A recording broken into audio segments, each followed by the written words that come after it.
இப்போ இந்த பெனால்ட்டியை நீங்க டிலே பண்றீங்க அப்படின்ற பட்சத்துல என்ன பண்ணுவான், அந்த பெனால்ட்டி பிளஸ் ஆக்சுவல் இஎம்ஐ இது 2யும் சேர்த்துட்டு லேட் பேமெண்ட் சார்ஜ் அப்படின்னு சொல்லி ஒரு சார்ஜஸ வந்து அங்க போட்டு தொலைவான். இப்போ அத நம்ம எப்படி பேங்க் கிட்ட கேட்கணும்? இப்போ வங்கியில போய் நீங்க சும்மா உட்கார்ந்துட்டு, இது போல எனக்கு வந்து இன்ட்ரெஸ்ட் ஏதாவது பண்ணுங்க. அவன் போட்டிருக்க இன்ட்ரெஸ்ட் அவனால கோர்ட்ல வந்து அந்த இன்ட்ரெஸ்ட் கால்குலேஷன் ஜஸ்டிஃபை பண்ண முடியலன்னா, இத போல வந்து இதெல்லாம் வந்து கழிச்சிருங்க. நான் வந்து பேலன்ஸ் மட்டும் நான் கட்டிடுறேங்க. இல்ல ஒரு 10% 20% 30% நான் எவ்வளவு முடியுதோ நான் பணத்தை கட்டிடுறேன் அப்படின்னு சொன்னீங்கன்னா,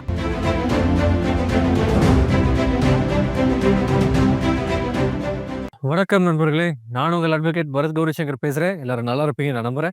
நண்பர்களே, இந்த பெனால்டி சார்ஜஸ் இல்லன்னா லேட் பேமெண்ட் சார்ஜஸ் இத வந்துட்டு நம்ம வேவ் ஆஃப் பண்ண முடியுமா? இது எப்படி ஒரு கஸ்டமரான நீங்களே வந்து வேவ் ஆஃப் கேட்டு அவங்ககிட்ட வந்து ஒரு லோன ரீபே பண்றதோ, இல்ல சரி பண்றதோ வந்து நம்ம ப்ரொசீட் பண்ணலாம். அப்படின்றத பத்தின வீடியோ பதிவுல நம்ம பார்ப்போம். முதல்ல பெனால்டின்னா என்னது? லேட் பேமெண்ட் இந்த அடிஷனல் சார்ஜஸ்ல என்னது? அதோட அர்த்தங்கள் என்ன? அப்படின்றத நீங்க தெரிஞ்சுக்கணும். பெனால்டி அதாவது ஏதாவது ஒரு விஷயங்கள் ஏதோ ஒரு இப்போ வந்து நீங்க வந்து இந்த டயத்துக்குள்ள பணத்த கட்டணும் அப்படின்னு போட்டிருப்பா. இல்ல இந்த குறிப்பிட்ட நேரத்துக்குள்ள நீங்க இந்த ரிப்ளைய வந்து குடுக்கணும் அப்படின்னு போட்டிருப்பான். அப்படி குடுக்கலன்னா உங்களுக்கு பெனால்டி அமௌண்ட் ரூ. 750 இல்ல ரூ. 1000 ஒரு மாசத்துக்கு அப்படின்றத வந்து போட்டிருக்கும். ஸோ அவன் சொல்லக்கூடிய விஷயங்கள் நீங்க தவறும் பொழுதுட்டு, இந்த பெனால்டி அப்படின்ற ஒரு கான்செப்ட் வந்துட்டு மேல வரும். இப்ப இந்த பெனால்டி அமௌண்ட் எவ்வளோ இருக்கும்னு பார்த்தீங்கன்னா, ரூ. 750 இருந்து 1200 வரைக்கும் போயிட்டு. இப்ப வந்து ஒரு இசிஎஸ்ஸ வந்து நீங்க பவுன்ஸ் பண்ணியிருப்பீங்க. இத பவுன்ஸ் பண்ணதுனால உங்களுக்கு வந்து ரூ. 350 போடுறேன், இல்ல ரூ. 750 போடுறேன், ஒரு ரூ. 1000 ரூ. 850 போடுறேன் அப்படின்ற ஒரு பெனால்டிய வந்து போடுவாங்க. இப்ப இந்த பெனால்ட்டிய நீங்க டிலே பண்றீங்க அப்படின்ற பட்சத்துல என்ன பண்ணுவான், அந்த பெனால்டி பிளஸ் ஆக்சுவல் இஎம்ஐ இது 2யும் சேர்த்துட்டு லேட் பேமெண்ட் சார்ஜ் அப்படின்னு சொல்லி ஒரு சார்ஜஸ வந்து அங்க போட்டு தொலைவான். இப்ப இந்த பெனால்டி அதிகமா போச்சு. லேட் பேமெண்ட் சார்ஜும் ஒண்ணு ஆட் பண்ணுவான். அது இல்லாம கட்டக்கூடிய பணத்துக்கு ஜிஎஸ்டி வேற போட்டுடும். இப்ப இந்த சமயத்துல இப்ப மோஸ்ட்லி பெனால்டி யாருக்கு வரும்னு பார்த்தீங்கன்னா, டிஃபால்டர். 1 மாச டிஃபால்டர் இல்லன்னா 2 மாச டிஃபால்டர் இல்ல அதுக்கும் மேல இருக்கக்கூடிய டிஃபால்டர்ஸ்க்கு பெனால்டிஸ் வந்துட்டு வரும். இப்போ ஒரு 3 மாசமோ, 4 மாசமோ அந்த இஎம்ஐ வந்து நீங்க பே பண்ணல. இல்ல ஒரு சட்ட நடவடிக்கை எடுத்தீங்க, இல்ல எடுக்கல. எப்பேர்ப்பட்ட பட்சத்துல இருந்தாலும் ஒரு வங்கிக்கு பெனால்டி சார்ஜஸ், இன்ட்ரெஸ்ட், அப்புறம் லேட் பேமெண்ட் சார்ஜஸ் இது எல்லாத்தையும் வேவ் ஆஃப் பண்றதுக்கு ரைட்ஸ் இருக்கா அப்படின்னு கேட்டீங்கன்னா, 100% ரைட்ஸ் இருக்கு. நல்லா புரிஞ்சுக்கங்க. வங்கிக்கு உங்களோட லேட் பேமெண்ட், பெனால்டி எப்பேர்ப்பட்ட சார்ஜஸ் வேணாலும் இருக்கட்டும் நண்பர்களே.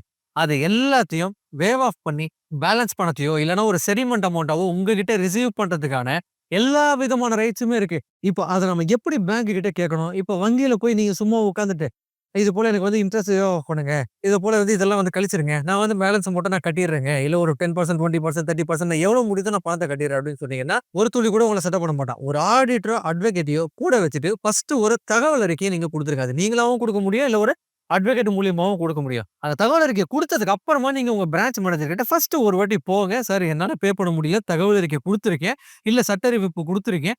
நீங்க வந்து என்ன முடியுமோ என்னால வந்து கம்மி பண்ணி எனக்கு இந்த லோன் அக்கவுண்ட்ட வந்து குளோஸ் பண்ணி குடுத்துருங்க.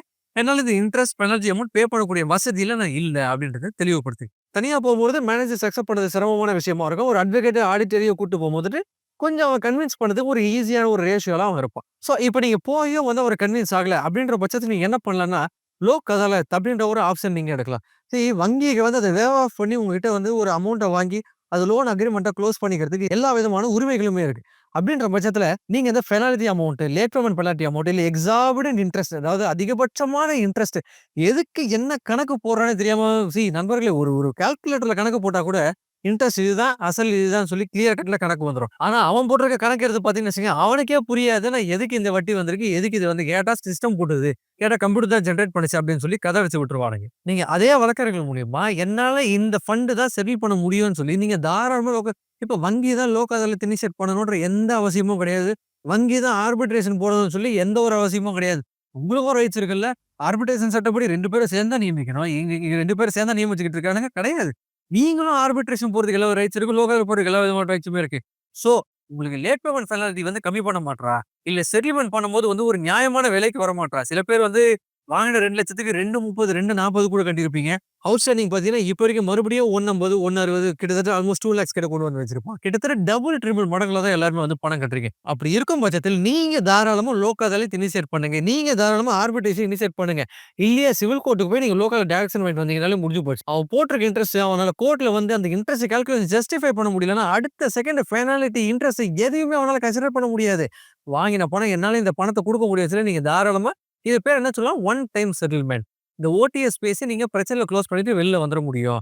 ஒன் டைம் செட்டில்மென்ட் பேசின உடனே அவன் கட்ட சொல்றான் சார். உடனே கட்டிறலாமா அப்படின்னு கேட்டீங்கன்னா, அதையும் பண்ணக்கூடாது. ஓடிஎஸ் பேசி உங்ககிட்டயும் ஃபண்ட் இருக்கு. இருக்குன்னா மட்டும் தான் பேசணும். நல்லா ஞாபகம் வச்சுக்கங்க. நீங்க பணமே இல்லாம ஓடிஎஸ் செட்டில்மென்ட் பேசுனீங்கன்னா, அவன் இன்கேஸ் அக்செப்ட் பண்ணிட்டான்னா, அந்த அக்செப்ட் பண்ண அமௌண்ட்க்கு செகண்ட் டைமா அக்செப்ட் பண்ண மாட்டான். கண்டிப்பா அதிகமான விலைக்கு தான் அக்செப்ட் பண்ணுவான். அதனால ஓடிஎஸ் பேசி முடிச்ச உடனே வாங்க ஒன் டைம் செட்டில்மென்ட் லெட்டர். அதாவது ஒரு லெட்டர் படிவத்துல உங்களுக்கு வந்து இந்த அமௌண்ட் உங்களோட அவுட்ஸ்டாண்டிங் இருக்கு. நான் இந்த அமௌண்ட்க்கு செட்டில் பண்ண அக்செப்ட் பண்றேன். லோன வந்து குளோஸ் பண்ணிடுறேன். எனக்கு நீங்க வந்து பணத்த கட்டுங்க. இந்த அக்கவுண்ட்ல கட்டுங்க. இந்த லிங்க்ல அனுப்புங்க கட்டுங்கன்னு சொல்லி ஒரு தகவல் வரும். அந்த தகவல் உங்க கையில ரிசீவ் ஆனதுக்கு அப்புறம் தான் அந்த லிங்க் மூலியமா நீங்க பணத்த கட்டணுமே தவிர, அவன் சொல்லிட்டான். இந்த இந்த ஒரு பார்ட் கட்டிட்டோம்னா அவன் வந்து செட்டில்மென்ட் லெட்டர் குடுத்துருவான். இல்லன்னா ஒரு 1,00,000 ஒரு 20% கட்டிடுங்க. ஒரு ₹20,000 நீங்க பே பண்ணிடுங்க.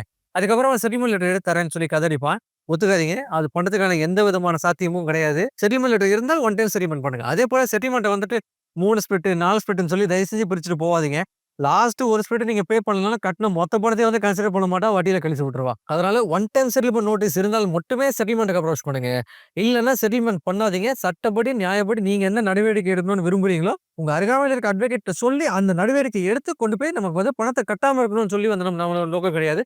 அந்த பணத்த சட்டப்படி கட்டிட்டு பிரச்சனைலருந்து வெளில வந்துருங்க நண்பர்களே. அதனால இந்த வீடியோ பதிவு உங்களுக்கு ஒரு பயனுள்ள பதிவா இருக்கும்னு நான் நம்புறேன். மேலும் பல வீடியோக்கள்ல உங்கள நான் சந்திக்கிறேன். நன்றி, வணக்கம்.